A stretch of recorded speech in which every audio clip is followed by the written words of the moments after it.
Turkish shipyards could be the destination for U.S. ships. Naval platforms could be one of the key topics of this new era in U.S. Turkey relations. The U.S. is struggling to match its past performance in naval vessel production. Turkey, on the other hand, is the world's second-largest shipbuilder in terms of the number of vessels produced simultaneously. Even if no new ships are built, Turkish shipyards are ideally suited for the maintenance and repair of U.S. ships operating in the Mediterranean. The NATO Summit hosted by Ankara did not stand out solely for the decisions made for the alliance.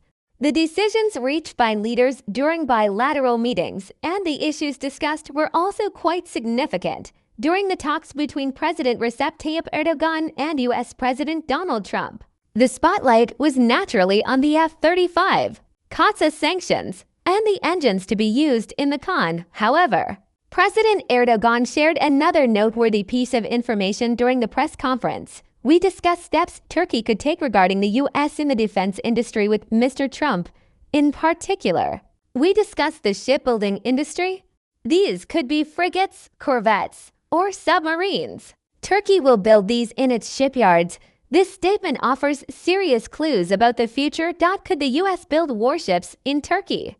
If we answer this question within the framework of current laws, it does not seem very likely at this point. This is because U.S. laws explicitly prohibit the construction of warships outside the country. However, there are significant differences between the period when this ban was first implemented and the United States of today. President Trump is also aware of this. In the past, we could build a warship every day. Now we're far from that. Our goal is to regain that capability. We'll also rely on our allies in this regard. We may even be forced to do so. With these words, he describes both the current situation and the potential roadmap. At this point, countries are intent on rapidly developing their military capabilities. In fact, they are compelled to do so. That is why the U.S. may also move to relax its current laws and establish a new framework allowing it to produce warships abroad. The U.S. is already continuing its warship production in collaboration with allies such as Japan and South Korea.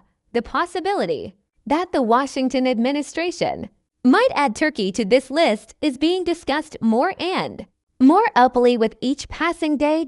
Turkish shipyards have considerable capabilities and resources. This is not merely a matter of shipbuilding.